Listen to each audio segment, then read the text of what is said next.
नमस्कार दोस्तों, आपका प्रसून एजुकेशन में स्वागत है। आज हम गंगा नदी के बारे में पढ़ेंगे। जो गंगा नदी है, वह अपने देश की सबसे बड़ी नदी है। भारत में सबसे बड़ा नदी तंत्र गंगा नदी तंत्र है। भारत में सबसे बड़ा जल ग्रहण क्षेत्र गंगा नदी का है और गंगा नदी दो देशों से होकर प्रवाहित होती है, भारत और बांग्लादेश। गंगा नदी का निर्माण उत्तराखंड में दो नदियों की संयुक्त धाराओं के मिलने से होता है। ये दो धाराएं भागीरथी नदी और अलकनंदा नदी है। मतलब जो गंगा नदी है, तो जो गंगा नदी का जो निर्माण होता है, वह जो उत्तराखंड से दो नदियां निकलती हैं। पहली भागीरथी नदी और दूसरी अलकनंदा नदी।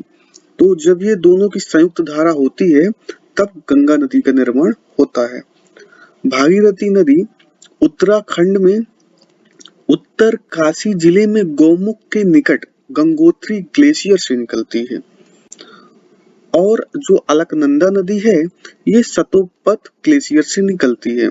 तो जो इसका उद्गम स्थल है भागीरथी नदी का, वह उत्तरकाशी के जिले में गंगोत्री ग्लेशियर से है और जो अलकनंदा नदी का उद्गम स्थल है, वह सतोपत ग्लेशियर से निकलती है।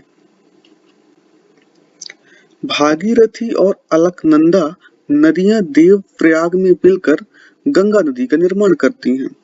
जो इनकी जो संयुक्त धारा होती है भागीरथी और अलकनंदा नदी, जब ये आपस में मिलती हैं, तो यहीं से गंगा नदी का निर्माण हो जाता है। और अलकनंदा नदी का निर्माण दो नदियों की संयुक्त धाराओं के मिलने से होता है। जो अलकनंदा नदी है, पहली बात तो ये हो गई कि भागीरथी और अलकनंदा से मिलने से गंगा बनी, लेकिन जो अलकनंदा नदी है, उनकी भी दो नदियां हैं जिससे उसका निर्माण होता है। पहला है धौली गंगा और दूसरा है विष्णु गंगा नदी। जब ये दोनों नदियां आपस में मिलती हैं, तब अलकनंदा नदी का निर्माण होता है। धौली गंगा नदी और विष्णु गंगा नदी सतोपथ हिमानी से निकलती है। ये दोनों नदियां विष्णु प्रयाग में आपस में मिल जाती हैं। धौली गंगा नदी और विष्णु गंगा नदी विष्णु प्रयाग में मिलकर अलकनंदा नदी का निर्माण करते हैं। तो क्या होता है, जो धौली गंगा नदी हो गई और विष्णु गंगा नदी हो गई, ये विष्णु जहाँ पे मिलती हैं उस स्थान का नाम होता है विष्णु प्रयाग और वहां से फिर अलकनंदा नदी का उद्गम स्थल हो जाता है। विष्णु प्रयाग से आगे कर्णप्रयाग में पिंडार नदी अलकनंदा नदी से आकर मिल जाती है। रुद्रप्रयाग में अलकनंदा नदी से मंदाकिनी नदी आकर मिलती है। जो रुद्रप्रयाग है, वहां पे अलकनंदा नदी से मंदाकिनी नदी जब आपस में मिलती है, तो उस स्थान का नाम हो जाता है रुद्रप्रयाग। उसी प्रकार विष्णु प्रयाग हम जानते हैं, जब पिंडार नदी अलकनंदा नदी से मिलती है, तो वहां पे विष्णु प्रयाग नाम दिया जाता है। फिर रुद्रप्रयाग से आगे देवप्रयाग में अलकनंदा नदी से भागीरथी नदी आकर मिलती है। भागीरथी नदी और अलकनंदा नदी की संयुक्त धारा गंगा नदी कहलाती है। ये तो हमको पता हो गया कि जो भागीरथी नदी है, जो अलकनंदा नदी जब आपस में मिलती है, तब गंगा नदी का निर्माण होता है। और गंगा नदी भारत में 5 राज्यों से होकर गुजरती है: उत्तराखंड, उत्तर प्रदेश, बिहार, झारखंड और पश्चिम बंगाल। गंगा नदी की सबसे ज्यादा लंबाई उत्तर प्रदेश में है तथा सबसे कम लंबाई झारखंड राज्य में है।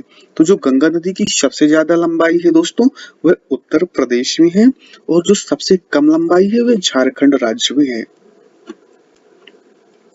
गंगा नदी की कुल लंबाई 2525 किलोमीटर है। जो अपनी गंगा नदी की कुल लंबाई है, वह 2525 किलोमीटर है। गंगा नदी की मुख्य धारा भागीरथी नदी अथवा गंगा नदी बांग्लादेश में पहुंचकर पद्मा नदी के नाम से जानी जाती है। तो इसी को बांग्लादेश में पद्मा के नाम से जाना जाता है। गंगा नदी और ब्रह्मपुत्र नदी का डेल्टा विश्व का सबसे बड़ा डेल्टा है। तो जो गंगा नदी और ब्रह्मपुत्र नदी जो डेल्टा बनाती है, वो विश्व का सबसे बड़ा डेल्टा है। गंगा नदी और ब्रह्मपुत्र नदी के डेल्टा को सुंदरवन का डेल्टा भी कहते हैं। जो गंगा नदी और ब्रह्मपुत्र नदी के डेल्टा को सुंदरवन का भी डेल्टा कहते हैं। अब दोस्तों, इसका नाम सुंदरवन क्यों पड़ा? सुंदरवन के डेल्टा पर सुंदरी नामक वृक्ष पाए जाते हैं, इसलिए इसका नाम सुंदरवन पड़ा। और सुंदरवन डेल्टा का विस्तार हुगली नदी से लेकर मेघना नदी तक है। तो जो इसका विस्तार है, जहाँ पे सुंदरवन जो सुंदरी नामक जो वृक्ष पाए जाते हैं, जो इसका विस्तार है वह हुगली नदी से लेकर मेघना नदी तक है। सुंदरवन का डेल्टा मैंग्रोव वनों के लिए भी जाना जाता है दोस्तों, और यहाँ पर मुख्य रूप से मैंग्रोव, कैसूरीना और सुंदरी नामक वृक्ष पाए जाते हैं। ब्रह्मपुत्र नदी से मिलने के बाद गंगा नदी और ब्रह्मपुत्र नदी की संयुक्त धारा ही पद्मा नदी कहलाती है।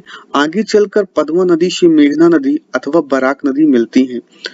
तो इन दोनों नदियों की मुख्य धारा मेघना नदी ही कहलाती है, अर्थात मेघना नदी ही बंगाल की खाड़ी में अपना जल गिराती है। जो गंगा नदी चलती है, लास्ट में उसका नाम मेघना पड़ जाता है बंगाल में जाकर, और वहां पे वह बंगाल की खाड़ी में अपना जल गिराती है। दोस्तों, अगर आपको मेरा वीडियो अच्छा लगा हो तो प्लीज मेरे चैनल को सब्सक्राइब करें और बेल आइकॉन को प्रेस करें